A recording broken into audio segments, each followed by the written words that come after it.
Survivor 46 has recently finished up, and now with the good discussed, let's move on to the bad. This video, nor its runtime, is indicative of me hating Survivor 46. I actually got enjoyment out of the season, but rather flaws within its most recent season. Since we're at the beginning, we'll go back to episode 1 with a historic argument always used against modern Survivor.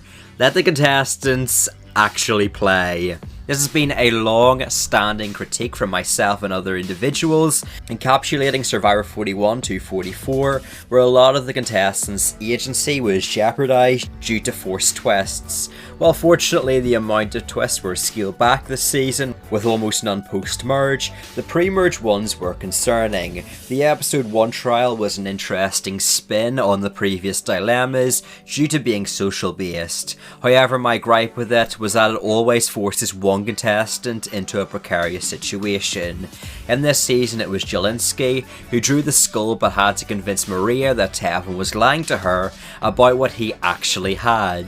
While Jelinski certainly didn't play the situation well by originally committing to lying then bailing, there are only really two situations to the person who unluckily gets a skull. The first option is they commit to a lie, forcing artificial conflict between contestants, gaining one extra vote in order to, in the words of Maria, end up getting targeted by the two opposing tribes. It's that or you instantly admit you have the skull. Not only does this probably piss off the producers in the process due to the twist falling flat, but it means two others get extra votes while your tribe hates that you give up so quickly. Similarly, we see this lack of agency in the episode 3 twist. The three contestants picked to be on the journey put their hands into a bag, and whoever draws the white rock instantly goes back to camp. Then the two others are forced to compete in a do or die puzzle. This directly ruined Banu's plan, as he didn't want to risk his vote. Instead he wanted to save it for tribal, then sacrifice it for the shot in the dark, another luck-based advantage. The two blue rocks will make their way down separate paths and compete in private. The white rock will return to their camp. I'm hoping for a white rock because if I lose my vote, I can't play the shot in the dark. So I want to play it safe tonight. Liz, Ben, and I, we put our hands in the bag, and guess what rock I drew? Blue. Humorously, this trial was called the Do or Die puzzle, which is ironic because as much as I dislike the original Do or Die, at least it actually gave the contestants the choice to sit out or play. Now mind you, episode 5 allowed the contestants to pick who took part in the challenge, so it's something that even during the season production eventually flipped. However, these early trials create a noticeable downgrade from those in Survivor 45 at the same time that were revolutionary for the modern franchise by letting the likes of Drew or Bruce decide if their vote was worth it. Similarly, Survivor 45 established fun spins on modern staples. The Sweater Savvy was probably the best version we had seen in a tribe v tribe clash, as well as the Rice Dilemma actually being semi-interesting due to Jeff cutting open the bag, thus making the negotiation timed. Survivor 46 was extremely underwhelming, returning to two people doing a strength or savvy trial on their tribe, which was, as expected, a lot less interesting. The Rice negotiation was also nothing special. Again, it's not even a negotiation at this point, with Jeff telling the contestants how many need to sit out. The contestants this season didn't bother to accept Jeff's trade initially, with only Liz accepting her personal jar of rice after the cast somehow got the same trade again several days later. The Rice Dilemma is by far one of the lamest editions of modern Survivor. In fact, I haven't met a single person in the community that actively likes this twist. There are only two types of criticism regarding this twist. Firstly, people like me complaining it's a nothing twist for the viewer, or secondly, people complaining about those people taking time to complain about it being such a nothing twist. That's it. And really, I don't really care about all the food or flint twists in Survivor. Production yet again this season went out of their way to make a huge deal of the contestants struggling, which after 6 seasons I have stopped caring for. Barely anyone keeps track of which tribe has flint and which don't, nor do I really care if someone has gone 2 weeks without a reward. For us viewers, it just becomes rather repetitive. However, the post-merge this season was almost dystopian compared to the pre-merge, as it actually had debatably the biggest rewards of Modern Survivor. For once, Modern Survivor were not holding back on the portions. I mean, as much of a meme as Applebee's has become in Survivor, that was a really generous meal size. One massive positive of actually feeding the contestants is this meant we had a lot of really energetic confessionals in the mid-merge. Take Q for example. He was extremely worn out pre-merge due to the lack of rewards, with his confessions being pretty underwhelming. However, this then flipped, where we had some old-time great merge confessionals and content, which I attribute to him being actually well fed. But what I don't want him to do is get so wrapped up in his mind that we're against him and he gives up. People, I've looked for days and hours on days. This isn't to say the contestants should receive a 5-course meal every day, of course. However, I think parts of Survivor 46 really showed that combating the Modern Survivor ideology of making the game so hard for the contestants can actually be advantageous. On the other topic of questionable staples in Modern Survivor, we also have the split tribal twist. Now, I personally prefer the split tribal twist being at the final 12 plus 11 compared to Survivor 41 to 42. After all, in those seasons it was from the final 10 plus final 9. The newer format makes the season flow better, and forgive my cynical nature, but it means we pretty much exhaust all the twists in the first 7 episodes. This allows for a relatively clean endgame at the final 10 and on without production interference. Plus, we actually got the final 9 vote again, which proved to be extremely valuable, as this was the round we had the incredible Hunter blindside. However, don't get that twisted with the fact I actively like the split tribal twist. I would much rather have 2 rounds of gameplay squashed into one episode like they used to do, rather than randomly dividing them up into essentially 2 tribes. And again, another luck-based twist. As noted by the community, it is incredibly ironic that after the final 13 vote, everyone is told they are officially merged, only to then go to 2 new tribes the very next round. Oh, and 2 rounds later you also have to pick your own groups of 3 for the final 9 immunity challenge. How generous. Jeff can talk as fantastically as you'd like. Basically, Modern Survivor is 3 tribes until the final 13, then a glorified swap into 2 tribes, then another swap at the final 12 into 2 different tribes. To play devil's advocate, I assume this is because production is deathly afraid of having a lack of content due to most rounds being only 1 day long, so they constantly split people up to maximise the footage they gain every day for the show. From that perspective, it makes sense, but it still cycles back to the contestants not being able to truly play the game until the final 10. These split tribal twists have also taken out players in solid positions like Nasir, Roxroy and Tim in this recent season. These 3 were not targets in their rounds, but due to unfortunate swaps were made the main target. Sure, you can call me a hypocrite because I openly like swaps, but dislike tribe splits, despite both potentially swap screwing players. However, swaps prevent a stale late pre-merge by flipping the established power dynamics. The split tribe twist takes away from the fallout of the Mergatory vote and breaks the momentum that was set up. Another Modern Survivor staple that is highly contested in the community is forced fire making. In fact, resentment has only grown after Survivor 46. Beginning in Survivor Heroes vs Healers vs Hustlers, fire making was introduced in a very not controversial way, no more questions your honour, and has replaced the Final 4 vote with a fire making duel ever since.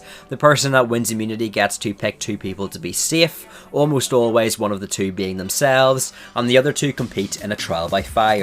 It kills the momentum of a season, where your voting record matters in exchange for who can scrape magnesium the fastest. It also doesn't align with Survivor's social strategy philosophy, where now the final elimination is a result of something purely physical. However, the setup to the fire making challenge is now extremely stale. Pretty much every build up to the final 4 fire making challenge has one person shown to be comparatively better at fire making, and the other person going in who stands no chance, only for that person to then magically beat them out by the time of the actual challenge. Almost every single time. Production has massively snookered themselves because there's only two ways for them to ever tell the story leading up to fire making. Either the person who is shown to be the better at the eventual fire making challenge wins, which is really lame for casual viewers because it's the expected outcome, or the definitive underdog beats the overdog, which is repetitive for the fans who have watched all the recent seasons, as they always reuse this plot line. We even see this in Survivor 46, where Liz is shown to be making fire, which juxtaposes Kenzie, who says she can't make fire, but eventually starts crying and struggling, saying she can't do it, setting her up as the underdog only to win. Either way, it's a lose-lose compared to a standard Final Four vote, which again gives actual power to the contestants. It's so much more impressive to me when a big threat like Sarah Lacina is able to trick the majority into keeping her at the final hurdle rather than surviving fire making. Not to mention, the art of making fire is a glorified coin flip, considering jury philosophies. Some juries respect people for not going into fire, like Tommy Sheehan, but some identify it as a resume move, like in Survivor 46, where Kenzie got Maria's vote because of the fire in her eyes during the fire making challenge. Yes. You got brought to the end. This has never happened. Yes. I think it shows how pretty dang good I am at this game. And the fire in this woman's eyes when she made fire last night, that to me clinched it for me. Before season 35, the fire making used to be a fun treat. It was a custom tiebreaker for a 2-2 tie, and with it only appearing in 7 of 33 seasons, its rarity meant the trivial tiebreaker twist wasn't oversaturated. It was a sign of two unbreaking legions, unable to undercut each other throughout the game, and were forced to send one of their own members into a duel for the right to be in the final three. And what is it now? A mechanic Jeff can use to discuss Jesse Lopez's elimination? Because that's why we all hate fire making, right? Not to mention the split tribal twists and fire making challenges now happen every season. The main attraction for these twists was that when they were first introduced, they were shocking. It made the Survivor 35 finale a massive roller coaster, despite how BS it came off to superfans. Additionally, everyone in Ghost Island or Island of the Idols let out audible gasps when it was announced a sudden split tribal twist would happen. Nowadays, the contestants don't react to one of these shocking twists because they're, well, predictable. It creates an ironic juxtaposition that in a format so propped up, particularly by Jeff Probst, as being so fast-paced and unpredictable, can almost have twists pinpointed at what round they'll appear because they've been recycled so often. Another example of this is the subtle removal of the quote-unquote new island twist existing from Survivor 41 to 44. The Survivor 44 cast broke this twist by taking all their supplies with them to Tribal Council, meaning all emphasis of the hardship on visiting a new deserted island with nothing had been wiped away. This yet again shows the linear nature of the modern Survivor format, and if this twist returned in this season, Survivor 46, the contestants once again brought all their supplies, thus diminishing the impact of this potential twist once more. Similarly, the Mergatory has been a hot topic of controversy in the community. This is essentially Survivor's version of Purgatory, an odd round of gameplay where everyone is living on the same island but aren't officially merged. Think of it like the modern redux of Survivor Thailand, except the contestants are less screwed over. Well, unless you're the Survivor 41 or 42 cast. In a game in which there's very little you can count on, I think over 45 seasons, I don't lie. Are you sure about that? First team to finish. You earn a buff. You will not have to participate in the first individual immunity challenge. You'll be safe. Who wins a tribe merge buff and immunity at that first individual challenge? We competed, and there was a winner, there was a loser, and the prize was what? Feast and immunity. Okay, I'm just asking. Wait a minute! Who are you? Nevertheless, the only way to earn your merge buff thus locking your position in the merge, is to win the challenge, which also comes with a generous food reward. Similar to the shot in the dark, it's a new twist beginning in Survivor 41 and has been one of the very few to stay for the past 6 seasons. However, this twist is in stark contrast to many other Survivor twists. Twists like the individual immunity necklace, hidden immunity idol, or even the newly added shot in the dark safe scroll provide immunity and specifically help people survive on the bottom. These are healthy twists, as there is nothing worse than someone on the bottom easily being picked off without any hope. In fact, most long-standing twists in Survivor have withstood the test of time because they benefit the minority. The hidden immunity idol is one of the best twists ever created in Survivor history because it allows an underdog to flip the dynamic so easily, since it must be played on someone receiving the majority of the votes to be the most effective.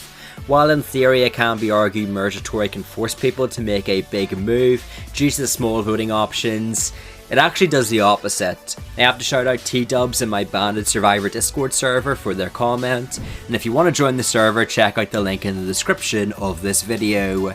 Essentially, every Mergatory boot has been on the bottom of their tribe, and almost always next to go. This includes Sydney, Ellie, Josh, J Maya, and Mariah, with Lydia being the only exception to the rule, who would have been the first boot on Vati if not for several people losing their vote. This therefore contrasts the twists aforementioned that positively help those in the minority, thus creating good TV, instead for a twist that objectively has been helping the core majority reinforce their pre-existing pecking order of their tribe pre-merge. This means episode 6 is supposed to be this massive episode where all the tribes come together, instead for it to almost always fall flat in spite of the big lead up. This then causes the viewers to feel whelmed by the end of the episode. Again, I feel this twist is supposed to be one that forces a big player to go out, but it has severely backfired. The merge has been set up as a massive checkpoint for contestants, and through production's constant reminding they haven't actually merged the final 13, it means contestants are incentivized to follow the status quo and not pull off a move for the sake of longevity. It's a real shame too, as Survivor HHH 2 Winners at War had massive blindsides at their merges, setting the tempo for the rest of the season, which now has been superseded by modern Survivor's philosophy. Last and certainly least is the Modern Survivor reunion show. Previously, the show was filmed in front of a live studio audience months afterwards, allowing contestants to reflect on their game, address fan feedback, and most importantly, they had the time in between to emotionally regulate. This has been non-existent in the modern era, even continuing into Survivor 46, as immediately after the winner is revealed, the set is instantly brought on for the reunion show.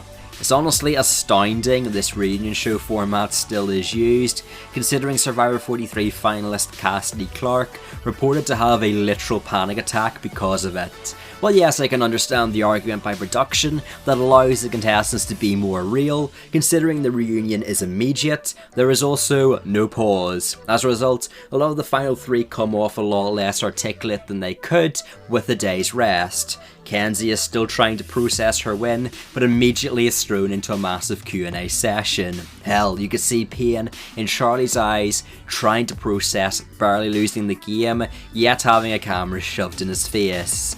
However, a criticism of the modern reunion show came about in Survivor 46 that I myself didn't really think about. The questions this season have seemed to be quite lowballed, with the notable exclusion of asking Ben who he would have voted for in a final 2, who would have voted for Liz in the final 3, and so much more. These are questions we as the fans desperately wanted to know, but because there were no breaks between the filming and publishing of the season, production are simply stabbing in the dark, hoping the reunion content that makes the edit appeals to the fanbase. This is why so many people flock to the likes of Rob C's exit interviews on his YouTube channel to get the answers they crave. Not to mention, in this reunion format, we still for some reason don't get the 7 pre-jurors in the reunion, which feels like a real slap in the face considering Jelinski was prominently mentioned in an event he wasn't even allowed to attend. This was something we used to have in the older reunion reunion shows from winners at War and before. However, this isn't to say I need the massive scale of live reunion shows like in the earlier Survivor seasons. Money seems to be tight for production, but just having it again at Tribal Council a day after the winner is announced with everyone in attendance would be a noticeable upgrade that makes the reunion look less tacky. But as it currently stands, this format both isn't live and isn't even a full reunion, making it so head scratching as to why production has pursued it for so long.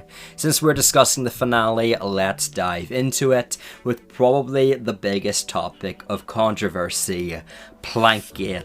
In this Final 5 challenge, Kenzie was ahead but was struggling to understand the requests of one of her puzzle's written commands, which told her to count the holes on her plank of wood. Amidst Kenzie's confusion, Liz raced out to get her plank of wood, brought it back, they counted the holes, and Kenzie won the challenge. It made sense for Liz to do this as Maria was easily second place in the challenge and was a massive threat to win the game.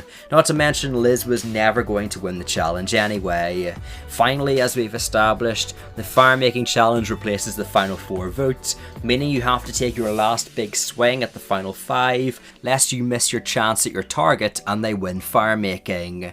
However, this creates a discrepancy in the rules, as for the longest time it was assumed individual immunity challenges were, individual. Yet again, this was a similar situation to the blatant recycling of puzzles that in Survivor 44 bit them, as Carson and Matthew single-handedly won challenges due to making replica versions at their home. In both occasions, whether Liz or Carson plus Matthew, the individuals were exposing loopholes in Survivor. Except the Liz fiasco extends further because fans turned to Survivor South Pacific, where Sophie and Albert wanted to beat Ozzy, who would win the game if he would win the final 2 challenges. Consequently, when Albert was behind and Sophie was in a situation she could beat Ozzy, she told him this. Hey Albert, drop your stack and come pick up my pieces. I'm in a pretty decent spot right now. There is no helping in this challenge. Thank you so much, Liz. Like, Maria, you're incredible. Like, we had to team up to beat you. Like, that just proves like what an amazing competitor you are. Instead, Jeff specifically told Sophie that Albert could not help him, so it was assumed for the longest time contestants could not help each other. This then juxtaposes Survivor Millennials versus Generation X, where Adam helped Ken win a challenge to prevent Jay from winning immunity by calling to him when he needed to come back to his table to collect his ball before it fell off into the gutter. So you're allowed to help contestants verbally, but not physically. Right? Well, no, because 3 seasons prior to that, Rodney grabbed his fellow tribe mates in the Blind Maze Immunity Challenge in the hopes they could collectively beat Mike. It goes without saying the rules surrounding helping others in challenges have been extremely foggy. Sometimes you can't touch a person or their things, sometimes you're allowed to verbally instruct them, and in the case of Liz, she was able to do both. This was extremely unfortunate because despite being less of a staple, hidden immunity idols have somehow far better rules than the challenges that happen every episode. For example, I know I can look through your bag and see if you have an idol. However, I can't take your idol or hide it from you. The only way you can give me your idol is if you transfer it to me with consent. Again, a really robust set of rules for something so small. Now, do I think Maria would have won this challenge without Liz helping Kenzie? Probably not. I expect Kenzie would have figured out what she needed to do and solved the combination lock before her. After all, she had a really strong lead. However, that's all up to speculation, and the fact this was allowed to happen in the first place is worrying. We're 24 years into the franchise, yet there are still harmful inconsistencies like this. It is really worrying. Again, for clarity, I don't blame Liz. I would have done the exact same if I knew I could have. Additionally, I imagine this loophole will be patched either in Survivor 47 or at the latest Survivor 48, like the sit-out rules from Survivor 44 into Survivor 45. However, it's an issue that punctured the finale for so many fans and raised eyebrows around the strength of Survivor's rule sets. Similarly, this inconsistency extends into the edits given given to contestants. For the most part, I like modern Survivor's philosophy of giving contestants actual screen time. I can't imagine there's anything worse than starving for almost a month on an island, only to get home and realise you were given about 6 confessionals. However, people like Tim still were largely under-edited, with him somehow not getting content for 2 episodes, which are extended to 90 minutes mind you, and considering he seemed to be a solid player considering Express. Maria was set up to be this unstoppable titan by the end, but her edit dropped after episode 2 and never really resurged until the 9th episode. Compared to fallen angels such as Karud, Lindsay or Jesse, she had a very poor backstory set up until she randomly got a massive hike in screen time at the Tiffany blindside. We had so much emphasis on Kenzie needing to take Tiffany out, only to fail, but she still won the game. Ben was set up to be a massive social threat pre-merge, only for that to be dropped coming into the merge, with even Hunter targeting him because they never spoke. Also, they only showed Kenzie helping Ben. When he admits post-show, Charlie was there for him just as much. Perhaps the best example of this questionable editing comes in the form of Banu. Now I like Banu, and I think he was overhated this season. After all, the man is allowed to cry. The problem is when we're given 35 confessionals to a man that's the 3rd person voted off in his season. As noted by many, this is actually more confessionals than the infamous winner Parvati Shallow got in Micronesia. I don't think people would have complained about this nearly as much if it wasn't for the fact these scenes were so repetitive. Banu realising his time on the island was limited, crying and then trying to desperately think of what to do, formed a solid 50% of his content in episode 3 to 4. Again, the man is allowed to show his emotion, don't get me wrong, but this decision from the editing team really harmed the early episode's pacing. Again, this more or less ties back to the 3-tribe format being so flawed. While yes, you have 3 groups of people doing things at once, allowing for more content, it's also quantity over quality. For example, the entire Sega tribe had its episodes 2 to 4 content being largely irrelevant to the plot. Ben and Charlie's music battle only reaffirmed Charlie was a Swiftie, something we knew already. We had 5 minutes of Mariah learning how to jump for a 2-second payoff in the subsequent challenge, then a largely irrelevant dance scene. Because Sega are always winning challenges, there's no desire for them to overly strategize, as what's the point of them causing conflict when you could be merging with your entire tribe intact? However, Yanu were perpetually going to tribal council, forcing the majority of Kenzie, Tiffany and Q to come together as an unbreakable majority, causing the unhideable eliminations of Jess plus Banu. As a result, episode 5 was largely considered to be a step up, as the Yanu pecking order was dropped because they actually won a challenge, forcing the Segas to strategize on who to actually vote out. And I'm glad they finally got one. Yeah. We've had a blessing of a time out here, 11 days, 6 strong. In a 2-tribe format, tension is constantly bubbling between the two due to higher odds of their tribe going to tribal council. There's direct animosity between the 2 tribes, where the individual members know in spite of their rivalries they'll eventually have to come together to bond. In fact, in the past 4 out of 5 seasons, both of the 2 tribes visited tribal at least once, allowing for a more even edit between both tribes and conflict to naturally arise between both groups. And really, as a casual reminder to fans to just remember these individuals are human beings like ourselves. While there has always been drama on the likes of Twitter, I feel members of the community have overstepped the lines this season. Soda, Venus and Q were heavily demonized, Kenzie has been borderline stalked in her salon, and Maria, in spite of having questionable logic for her voting for Kenzie to win, reserved her right to vote for who she wanted to win the game as a juror. Some of the comments aimed at her publicly have been abhorrent. I don't even want to know what comments have been said to her behind closed doors. You're allowed to disagree with people, don't get me wrong. In fact, this point won't relate to about 99% of Survivor fans watching this, But if your actions are making Survivor contestants literally leave social media or fear for their privacy, it's time to do some reflecting. Do I enjoy modern Survivor? Yes. It's still Survivor at the end of the day. The contestants from the modern era I've had the pleasure to chat to have been great, and the fact I still upload YouTube videos on modern Survivor should be a testament to my love for it and the franchise. However, I would be lying if I still didn't prefer the older school formats. All three of Survivor Australia, South Africa and UK are more grounded nowadays in their seasons, making Survivor US, if anything, look like the wackier international version of the established show. Even in this video's counterpart, the best parts of Survivor 46, I often would say parts of the season were the best in modern Survivor. However, it really feels that a lot of the modern Survivor twists and philosophies by production, in my opinion, have put a roof on the potential of each season. Survivor 46 is still a better than average season, probably being somewhere in the teens in my season rankings. However, I am unsure if a modern Survivor season could ever reach the prestige of my top 10 Survivor US seasons.